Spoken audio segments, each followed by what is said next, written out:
Long before the sun decided to rise from the east, and long before people learned to fear the consequences of their own curiosity, there was a quiet African village called Aroko. The village sat between tall ancient trees that whispered secrets whenever the wind passed through.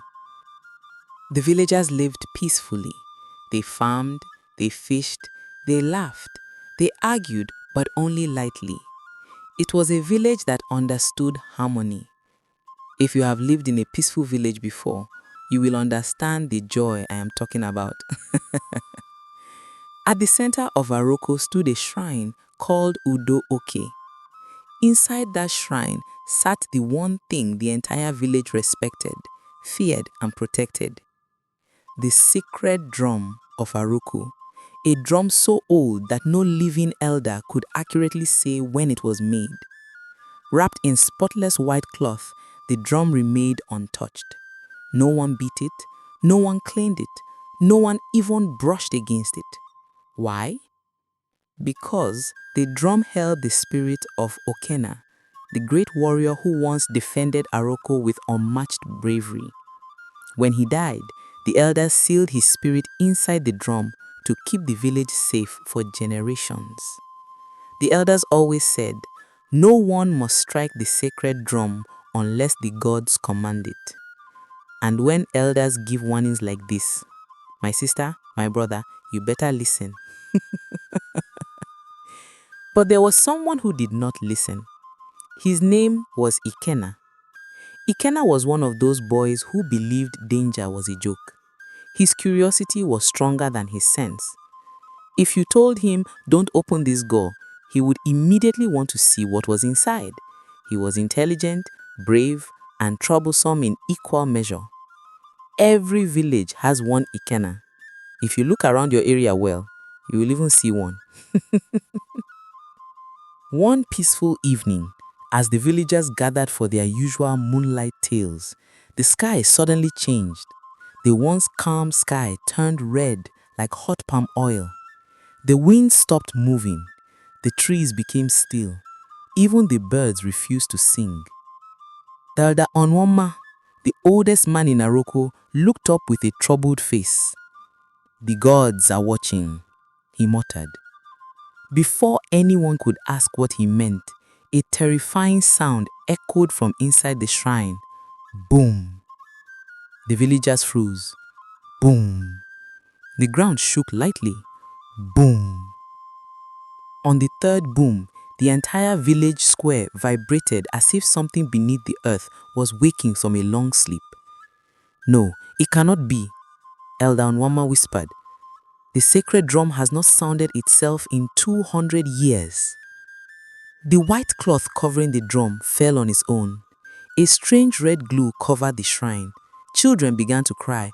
Women held their babies tight. Men stepped back carefully. Then came the voice, "Who wakes me?" The voice was deep, ancient, and angry. The villagers scattered in fear. Mothers screamed. Some people fell while running. Others hid behind trees and huts. The entire village was thrown into chaos. But not Ikena. While everyone was running away, Ikena and his 3 friends were hiding behind a large Iroko tree, staring in awe instead of fear. I want to see what is happening, Ikena whispered. His friends stared at him with wide eyes. See what? Do you want to die? Is it your father's drum? But Ikena had already made up his mind. You see this kind of boldness. It is not courage. It is the type of stubbornness that gives parents hypertension. Ikena slowly walked toward the shrine. The moon dimmed slightly, as if it did not want to illuminate the foolishness about to occur. Even the crickets stopped making noise.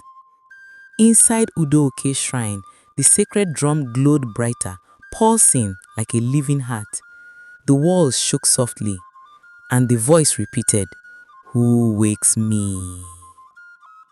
Ikena entered the shrine quietly. His legs trembled, but he kept going.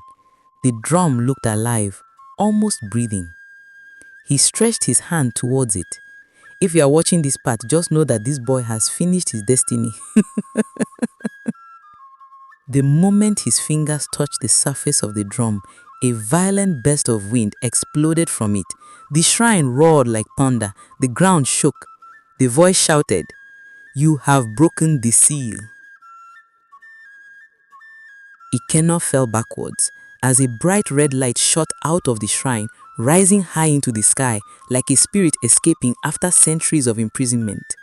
The entire village saw the light.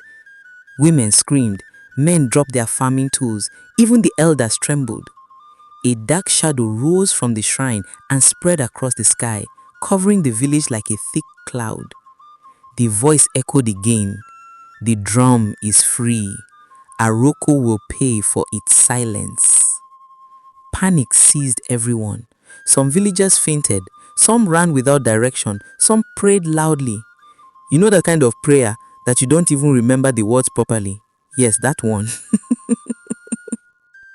From that night, Aroko stopped being the peaceful village it once was. The sacred drum had awakened, and Ikenna's mistake had opened a door that should have remained closed.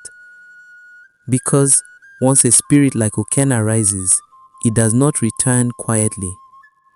This was only the beginning of Aroko's troubles. Moral lesson: when elders place boundaries, they are not restricting you, they are protecting you from dangers older than your generation.